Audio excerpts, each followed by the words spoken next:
Hello my beautiful friends and welcome back to the channel. Just a quick one today because I have a really important, little bit life-changing understanding to correct about feeling constrained and making plans and feeling trapped by those plans versus being free and whimsical and flowy in your life.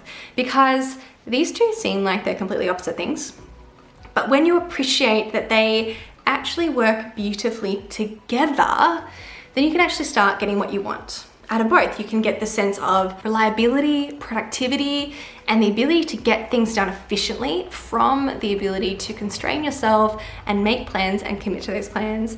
And you can also get the gorgeous sense of freedom in your life that we all want. We all want this sense of freedom, and I think one of the hardest things about life these days is we feel like we're so constrained by the way we work and how much time we spend at work and the limitations of work and laptops and phones and things like that. So if you think you have to pick between being a planning person and constrained or being a freedom, flowy person, then let me correct this misunderstanding for you and give you all of the best of what you want. So constraint and planning in my life, my ability to commit to plans, make plans and commit to them, is what gives me my greatest sense of freedom. And let me explain this to you.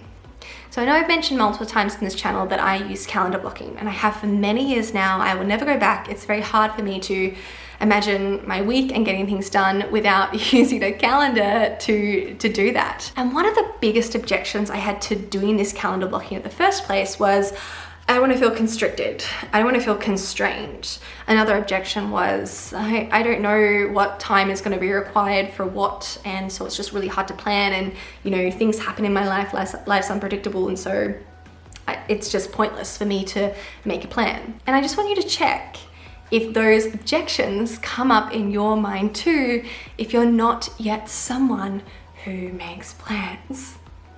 If you're not yet someone who is using calendar blocking in your life to make sure that you get all the important things done. Because here's what actually happened when I started calendar blocking.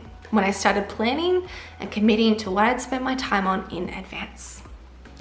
The first most obvious effect is when I have time off, when I have my weekends, for example, I do not have to think about work. I do not have to feel on edge about the day and that I might be missing something and maybe I should be doing something different with this time and maybe I'm falling behind or maybe something's about to come up in my next week that I don't know about, because I now know that the important things are already planned out on my calendar. The important things are already accounted for.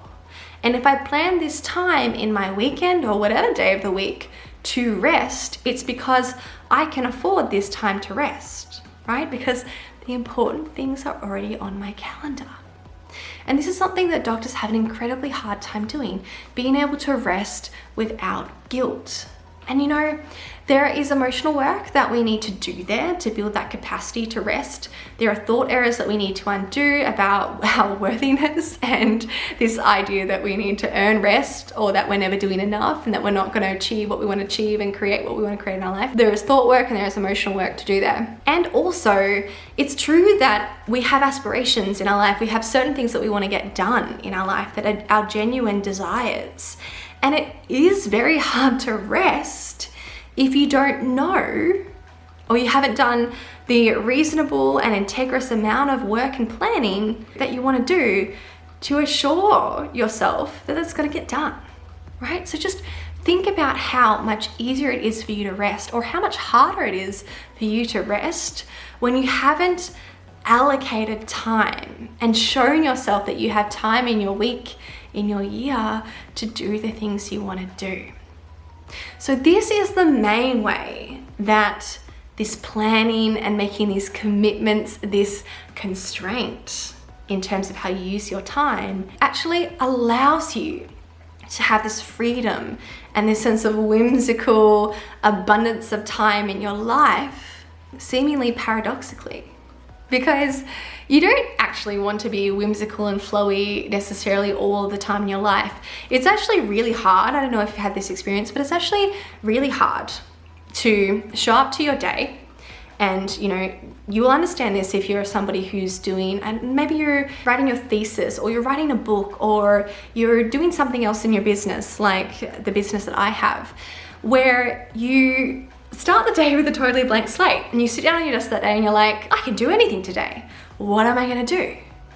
And you know that you can waste so much time, and it can actually be a really hard situation to be like, I can do anything. You think that'll feel good, but actually a lot of the time we want to be directed, right? We want to have our next step planned at certain times. We don't always want to have the blank slate and to have everything possible. We want both. Sometimes we want to have the blank slate and everything's possible, and sometimes we just want to be like, boom, boom, boom, this is what's up, this is what's next. So don't pick one or the other. Don't pick flowy and free and whimsical or planned and committed. Use both. One allows the other. One makes you want the other, and vice versa. As humans, we don't usually fit into these strict categories, but we usually want different sides of the coin in different days and different eras of our lives. And I don't think this is an exception to that.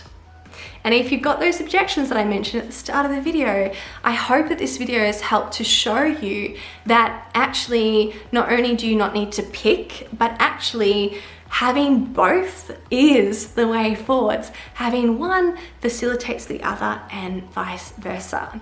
So have your planning and commitment so you can have your freedom and flowiness, and let that also fuel your desire for that planning.